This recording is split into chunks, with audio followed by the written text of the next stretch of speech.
So you say you want to go to TAC. Well, there's a couple things you ought to know. Number one, bring a lot of arrows. TAC is going to put you in a situation where it's going to cost you arrows, and you don't want to be caught where I was last year, where I was doing really risky stuff and I only had 6 arrows on me. You don't want to run out. That's a bad thing. So 1, bring a lot of arrows. 2, know the elevation you're going to.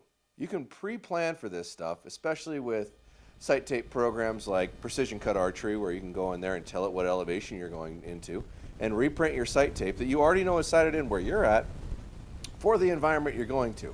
Because the higher elevation you get, the tighter your pin gap's going to be, and that's a fact, no matter what you do. Myself, when I'm shooting target, I think it is a wise thing to do to shoot lightweight arrows for a lot of reasons. 1, they get to the target a lot quicker, so there's less time for the wind to really react to it.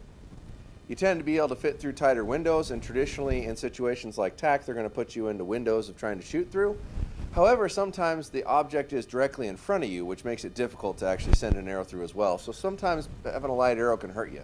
But in general, I felt a light arrow does me better than a heavy arrow. So personally, I would lighten it up just specifically for that, so you can reach out and get to some of those 110, 120 yard shots they have, depending on which courses you're going on. I would definitely do some research on the skill level you want to participate in and which courses are coinciding with your ability. The Sitka course and the Prime course are always a lot of fun, but they're very hard. They're very challenging. You don't want to necessarily get discouraged. The intent of this is all to have fun, but it is not necessarily fun to run out there when you don't even have a sight distance for what you're trying to shoot at and start losing arrows and breaking arrows over and over and over. So make sure you're participating in a course that you feel you can actually at least hit the targets in. That's something to consider for sure. Do your research before you go on what's around the area. Most of the TACs I've gone to, you're usually a ways away from resources and things like that. There might be a restaurant or two. So you might want to plan ahead, bring food with you, that sort of thing. And lodging can be quite difficult depending on where you're at. Sometimes they're quite expensive, or you end up a long ways away from the event, which isn't necessarily as fun in general, because a lot of times there's hangs and whatnot that you're going to want to do. It'd be wise to do your research on where you're staying ahead of time. Don't plan at the last minute, because everything gets booked up really bad.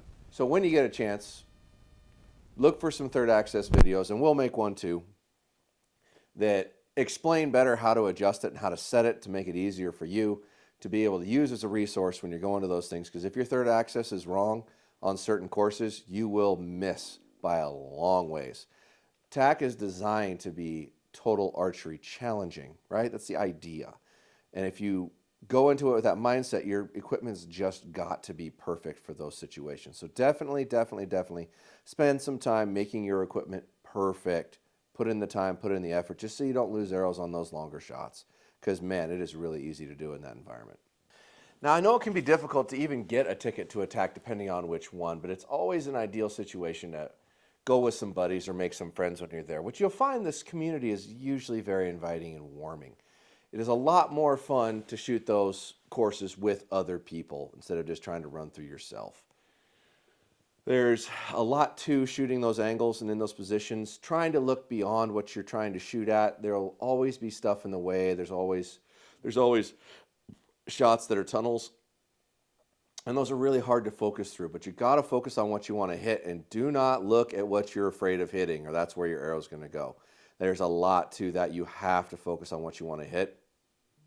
And just because an object is in the way doesn't mean that that is set up that you can actually get around that object. I learned that the first one I went to, I just assumed that if they put something in the way, you should be able to like shoot over it or shoot around it in some way. That's not true. You can absolutely end up in a situation where if you aim at that object, you're going to deflect. I just assumed that, and man, that was not true. You might see 3-4 targets on a course where you literally cannot hit the middle of the target no matter what you do. And that is by design, and it's supposed to be entertaining and fun, and it can be, but don't think that there's always a way to hit the middle of the target. A lot of times there isn't, and you should not overlook that. Rangefinders. Having a good angle compensating rangefinder is hands down one of the most beneficial things you can have in a TAC, because you're getting extreme angles. And in those extreme angles, you need something that reads the ballistic angle correctly.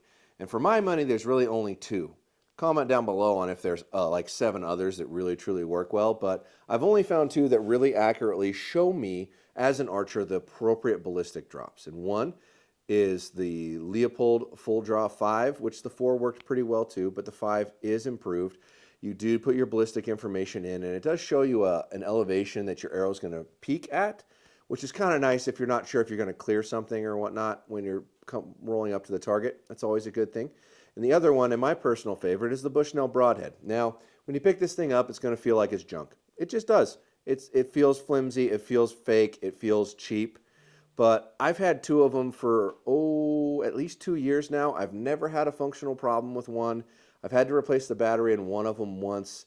They're light, they're comfortable, it's ergonomically good. It changes internally from red to black depending on the background, and it just simply gives you the yardage you should shoot for. This is a archery specific rangefinder, so do keep in mind that this is not going to have a long ballistic range, i.e. 300-ish yards. It's not going to work anymore, so you couldn't buy this and hunt with it for a gun if you're going to want to shoot past 300 yards. But for a bow and arrow, it's really hard to beat, and they're relatively economical. These are they're not quite half the price of a Leupold, but it's around the $300 mark. And for my money, there's not a better responsive rangefinder. It picks up really quick too. These things are priceless, and it's the best $300 you'll spend. If you don't have a good archery-specific angle compensating rangefinder, you need one. Hands down, it's super important. Just spend the money. Don't be cheap here. There are places to be cheap. This is not one of them. And I'm going to throw out one more little controversial thing here that some people might not like. If you see a target that you just don't think is possible to even hit, just don't shoot at it and move on to the next one if you're not comfortable with that. If you want to throw arrows out into the oblivion and blow them up, that's fine, but don't be shamed into breaking an arrow if you really don't want to. I know it's fun and I know it's a good time, but I'll be honest, there's been a target or 2 where I've skipped it. I'm like, nah, I'm not throwing an arrow away on that. I'm just not doing it. So don't be ashamed of that either. And always, if you're taking a long time, let people shoot through. It's the polite thing to do. Shoot one target with the group that's behind you, and then let them go past you and wait for them to clear. That's really the ethical thing to do. And when we're filming, because it always takes longer, that's what we always do, because we are a pain in the ass, and I apologize for that, but that's just part of the deal. That's why they put us out there early, in hopes that you don't run into us in the middle of a course. Comment down below on what you think of this video and others like it. Let me know what we can do to help you and educate you and teach you in a better way to be better archers or be better at things like tech.